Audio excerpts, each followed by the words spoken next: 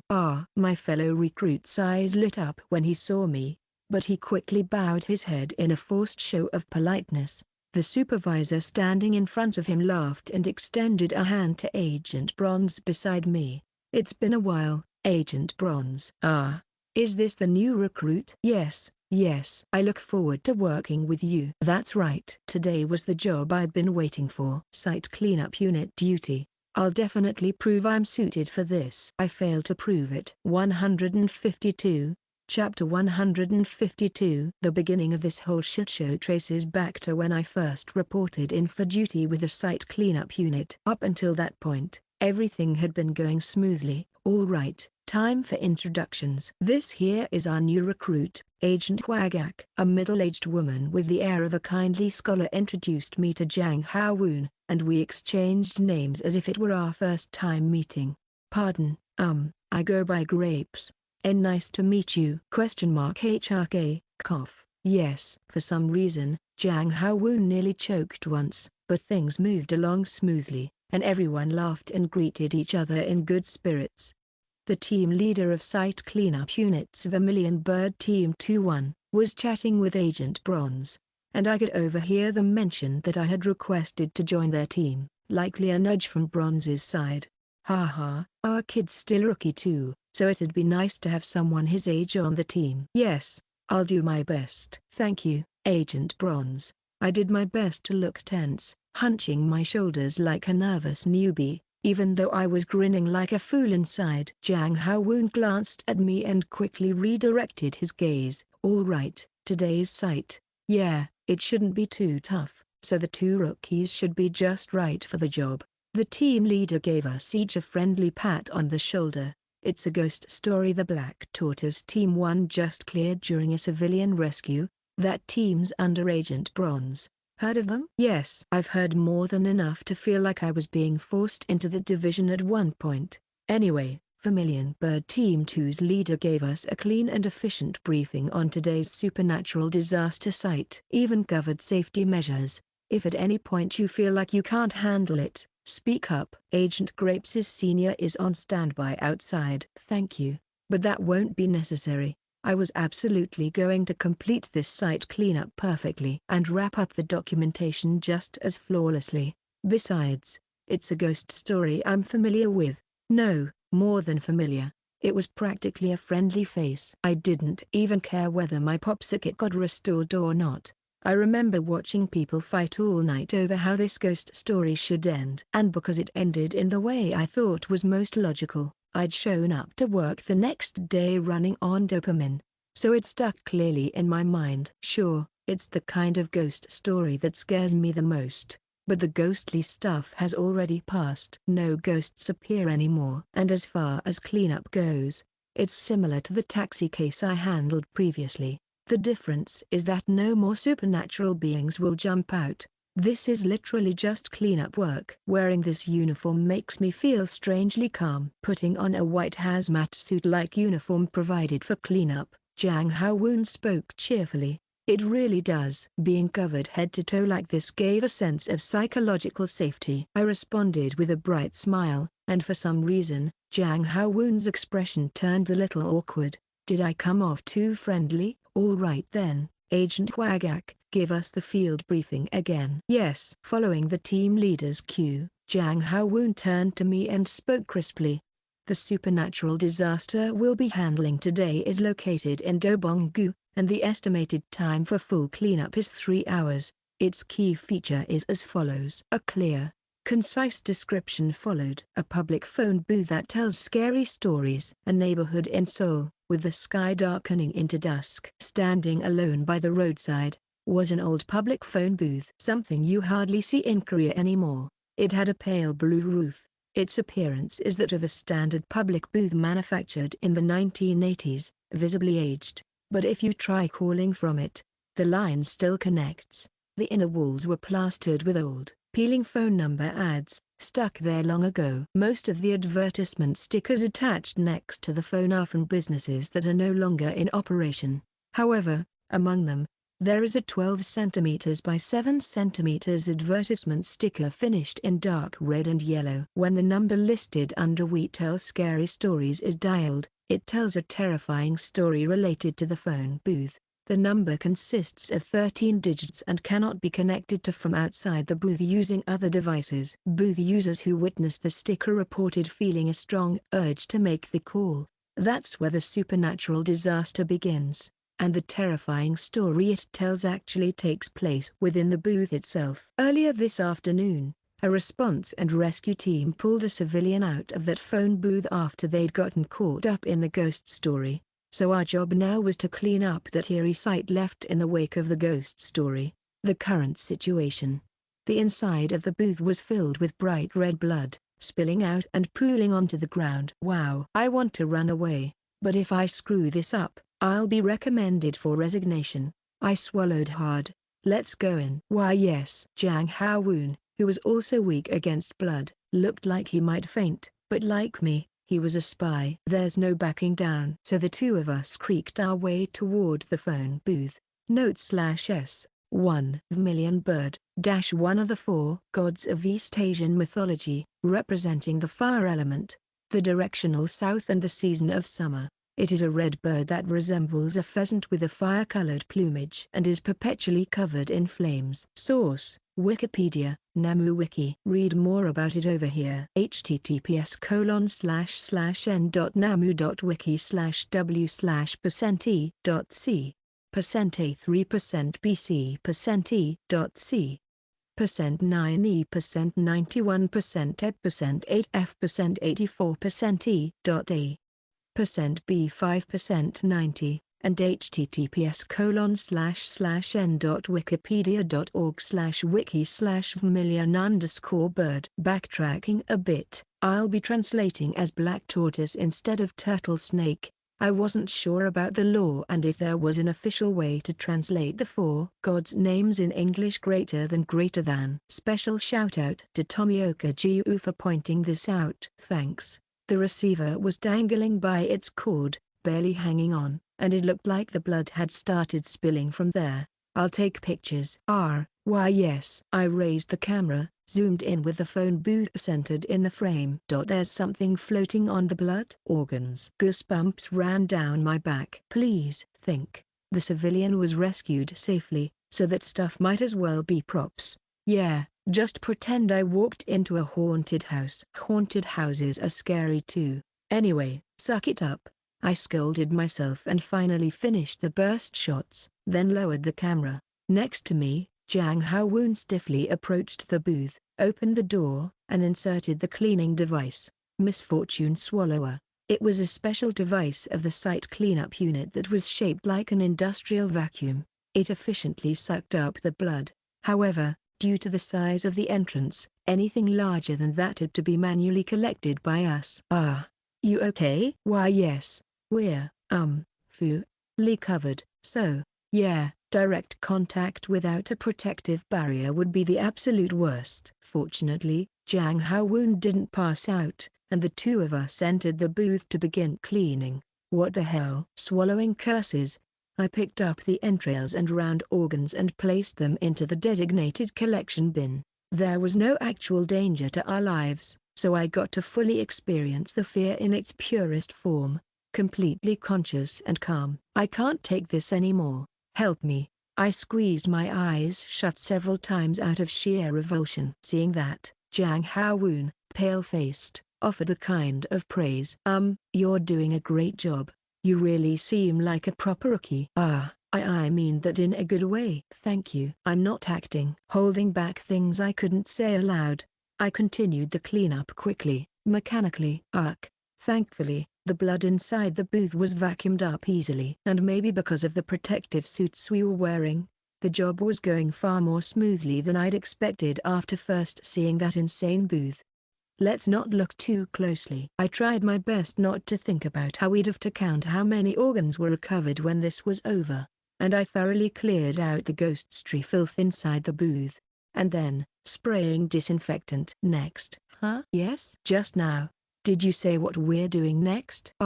Did I accidentally say my thoughts out loud from too much tension?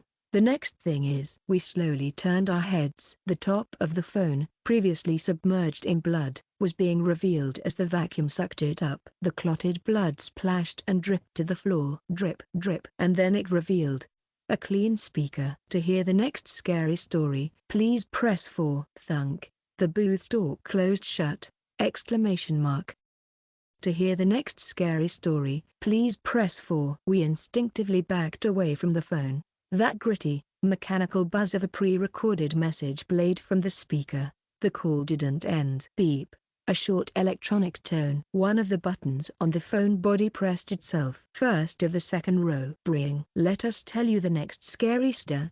I rushed the phone and reflexively slammed the pound key, yelling into the receiver like a man possessed. Today is March 7th. 202x. There are no public phone booths in Dobong-gu. That's really scary, isn't it? I already heard the next scary story. The call stopped. Now, Agent, this. I almost shouted Jang Hao-woon's real name and grabbed the body of the phone itself with both hands, lifting it into the air. W what are you? Get back. And I threw the entire thing at the glass door of the booth. Exclamation mark. Crash. The door shattered as the phone slammed into the pavement outside. With each bounce, it broke apart further, emitting strange recorded screams, button clicks, and connection tones all jumbled together. And then it vanished, leaving only black ash. Tuak. Jang Hao-woon and I collapsed to the ground. The glass booth we had entered was gone without a trace. The space around us was wide open, and even the collection bin we'd filled with blood-soaked organs was now perfectly empty. Only the roar of the vacuum sucking up empty air echoed through the space. Possessed phone booth. Dismantling complete. That scared the hell out of me. I nearly ended up in a horrific situation. I was just glad the resolution method for this ghost story wasn't all that difficult. By creating a contradiction, like letting it know I was already involved in a phone booth-related ghost story, and then tearing out the phone and throwing it outside.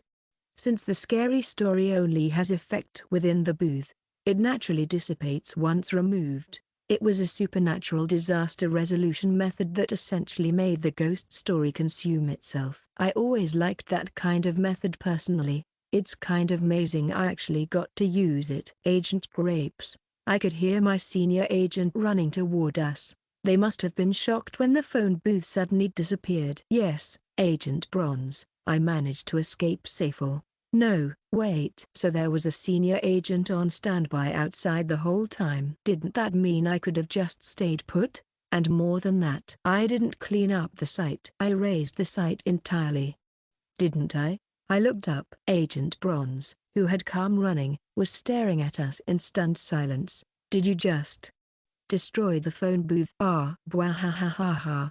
That wasn't cleanup, that was annihilation. Destruction King Rookie. Agent Grapes. Agent Choi, laughing like a madman, gave me a huge thumbs up. Yeah. Ending a supernatural disaster is the ultimate cleanup. You did great, Hooby Nim. I wanted to punch him just once. I forced down my sigh and irritation, holding back my right hand as it tried to give another unsolicited thumbs up. I still remember the awkward tone of the Vermilion Bird Team 2's leader as he talked to Agent Bronze after I wrecked the phone booth. It was pretty impressive, but, well, it could have been dangerous. I feel like someone with a calmer personality might be better suited for our team. Of course, I couldn't exactly say. I saw the countermeasure in the Dark Exploration records, so I knew it was completely safe. In the end, my actions were interpreted as a timid rookie making a bold, somewhat risky decision based on instinct and inspiration during a brief moment of confusion. And thankfully, it worked out. Of course, successfully resolving the supernatural disaster was a major achievement. So I think I was recognized for that part at least. But the final assessment went like this. Yeah, that rookie agent's a perfect fit for your team. Agent Bronze. The Dispatch and Rescue Unit. GRGHHH. Jang Hao-woon, who had been nervously looking on from behind, had the look of someone thinking, sure, but wouldn't Agent Rodear be better suited for a different role? It's seriously driving me nuts. But I could have handled the paperwork really well. There was no site left to clean, so there was nothing to document. And with the ghost story completely resolved, I became the subject of the report, not the one writing it. Even just now, I was even interviewed for testimony by Vermilion Bird Team 2's leader. But hey, you broke the ice with that rookie from the other team, right? It's good to know people outside your squad. Makes it easier to ask little favors, which brings us to why I'm currently with Agent Choi. Whoops, my bad.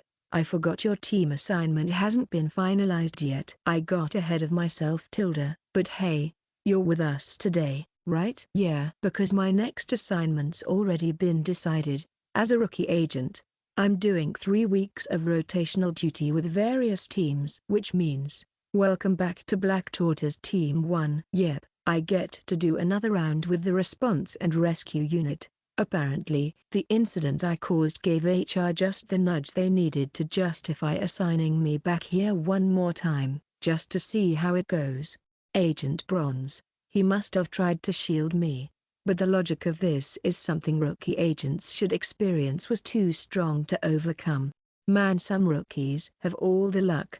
You get to work today with a team that fits you perfectly. Agent Choi smiled cheerfully, rubbing his hands together. Today, you'll get to do a super fulfilling trio mission with us. Please save me. 153, Chapter 153, Routine Rescue Mission. Written out like that, it might sound vague, but in reality, it's something that happens quite naturally even in the real world. If people keep tripping and getting hurt in an area I manage, of course I'd look into it more. It's like that. It refers to patrolling and checking areas or facilities where accidents frequently occur, to regularly monitor for people in danger and carry out rescue operations. It was the same at the Supernatural Disaster Management Bureau. We designate certain supernatural disasters and go in like this once every few months to check them out, to see if there's anyone inside who needs rescuing. But there's one crucial additional condition: ghost stories where it's impossible to report a rescue request. It's for people caught in a supernatural disaster who can't yell "Save me" even if they want to. Exactly. A number of ghost stories, by their very nature, don't allow for calls or any kind of contact for help. Among those, if agents can enter and exit relatively safely, the Response and Rescue Unit is assigned to patrol them on a regular basis. There definitely were exploration records based on that setting. When the fun of the story came from tracking changes over time, or when the point of interest was how the scenario shifted as episodes accumulated, that was the case. In that way, it's similar to how Daydream Incorporated assigned designated darknesses to specific employees or teams. Though, of course, the objective here is incomparably more noble. Just a moment ago, Agent Choi, who had been teasing me to death, now looked surprisingly reliable as he scratched the back of his head with ease.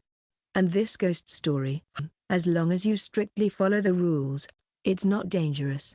But because of how the rules work, the job has to be done in pairs for it to function properly. It's a 2-person assignment. Huh? But earlier, you said it was a 3-person mission. That's right. Our rookie here is the tag-along extra. 1E extra. My vision went a little dim at being treated in a way I'd never experienced before, but then I realized that this was actually a huge win and shut my mouth. The more people there are, the less scary it'll be. Besides, agents from the Disaster Management Bureau weren't likely to be trolls or anything, and when I heard who was on the lineup, they were all people I was familiar with. Me and Jekwani. Agent Choi waved his hands vaguely in the air to indicate Agent Bronze, who had stepped away for a report, then pointed to himself, and then that hand pointed to me, and our honorary member here. Right. I gave a defeated, awkward nod. Seeing my expression, Agent Choi chuckled and clapped me on the shoulder. "You're taking this well? Question mark. Let's go." Jekwani's probably been waiting forever. "I'm sure your senior will find his way to the destination too." Agent Choi led me to the elevator. The destination was basement 2. If someone's heading out for fieldwork from headquarters, odds are they're on standby on B2. Because fast response is often crucial, the lower levels are allocated for deployment, he explained. As soon as we stepped off the elevator and turned the corner, I saw a nameplate. Black Tortoise Team 1. Agent Choi cheerfully swung open the door. "Tada. Welcome to Black Tortoise Team 1's standby zone." The inside was unexpectedly cozy. Circular couches, a break area, blankets, bookshelves packed chaotically with board games, philosophy books, and manhwa books. It didn't have the sleek, modern aesthetic of a government office lounge, but it had the vibe of a college club room. On the wall's whiteboard, old graffiti was still clearly visible. "The best rescue agent was here. If you play EDM at my funeral, a Dokkaebi will come get you.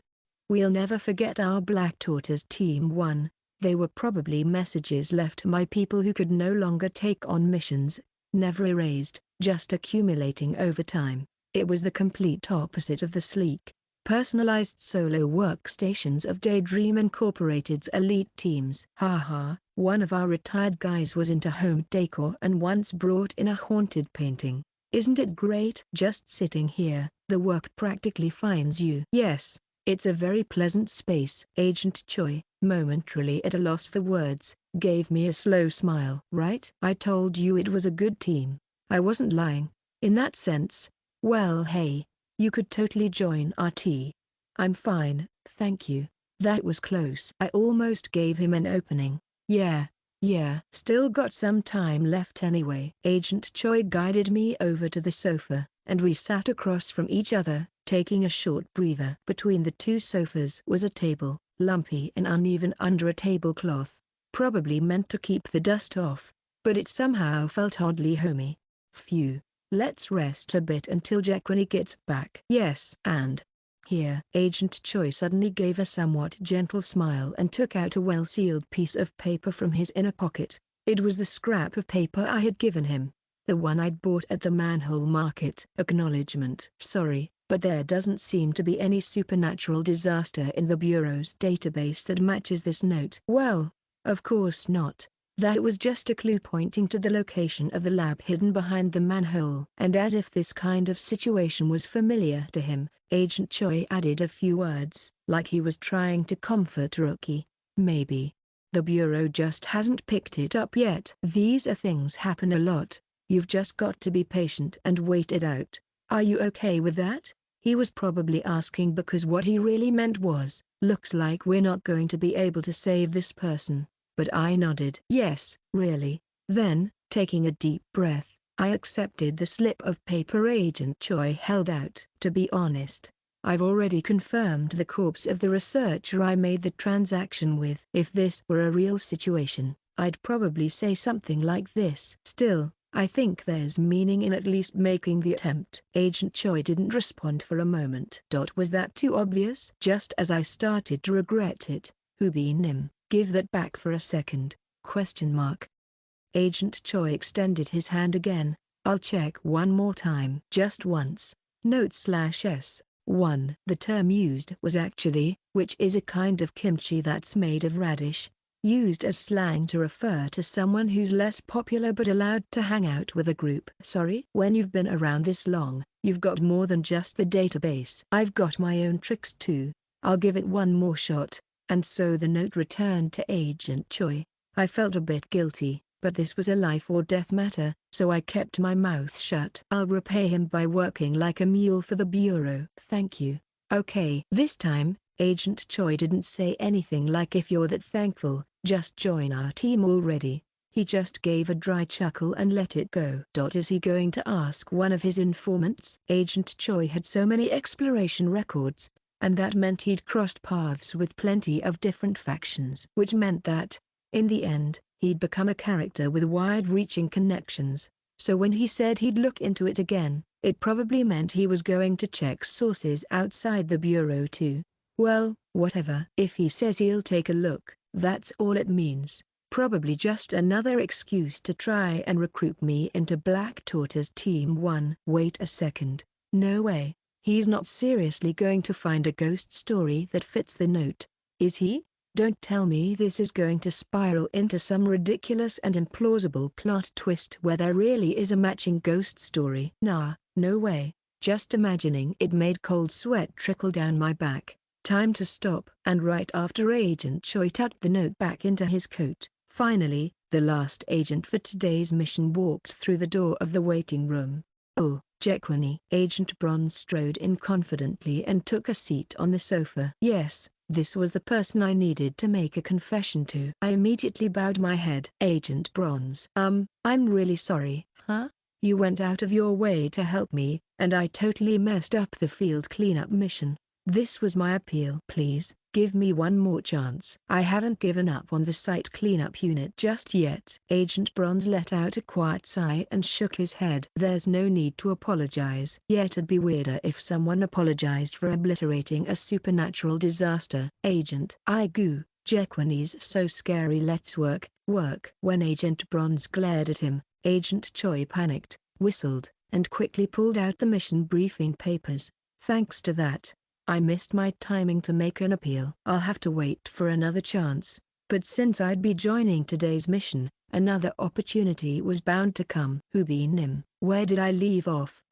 You mentioned that today's mission was a 3-person job. That's right. And on top of that, someone very reliable will be helping us out today. Agent Choi pointed to the wall next to the sofa. There, a translucent curtain hung loosely. Our elder, the team leader. Curtain? I managed to speak. I don't see anything. You don't see them, but you believe they're there. The elder said, since a new rookie was coming today, they definitely lent us a hand. Is this some kind of rookie initiation ritual? I was starting to get confused. Was someone actually transformed into that curtain? Is that even possible? I was about to dig through the dark exploration records in my head when Agent Choi nudged me to stand in front of the curtain politely. Jekwani stands here, and you, rookie, stand in the center. Perfect. Agent Bronze. Me, and Agent Choi. Then Agent Choi stepped forward and pulled the curtain aside. Light poured through the curtain! Exclamation mark. Behind the translucent curtain was, surprisingly, a glass window that hadn't been visible before. Of course, since we were underground, we couldn't see outside, but instead, a mystical, aurora-like glow shimmered beyond the glass. Rippling like rice paper doors, the glass flickered with sacred, almost divine light. Pretty cool, right? Apparently it's made with some kind of magical glass. I don't really know the details. Agent Choi smiled as he approached. The important thing is, this is how the Elder watches over this place. The Elder? Who exactly are they? Told you already. Our team leader here at Black Tortoise Team 1. Surprisingly, even Agent Bronze didn't object. Which meant that it was true. Jekwan that. Agent Bronze quietly removed the cloth covering the table between the sofas. Whoosh! Revealed underneath was food. Buckwheat jelly and raw chocolate? What kind of combination is that supposed to be? All right, wave your hands. Agent Choi enthusiastically raised both his hands. Agent Bronze followed, so I hurried to raise mine too. Wishing you many blessings again today, Elder. Then we all bowed deeply toward the window. We humbly ask for your guidance on today's mission. I was so thrown off. I had never read about anything like this in the dark exploration records. Still, I bowed along like a proper rookie, and the moment I stood up, my body started shrinking. My viewpoint lowered. My arms and legs got smaller. Everything around me seemed just a bit larger and slightly wobbly. No, it was my head that was wobbling. Compared to my now shrunken body, my relatively large head tilted for a moment, struggling to balance. Even my voice had changed. And then the transformation stopped. Only 2 things in my vision remained the same size as before. The 2 people beside me. All set. Thank you, Elder. I turned my head. In Agent Choi's spot stood an elementary school kid,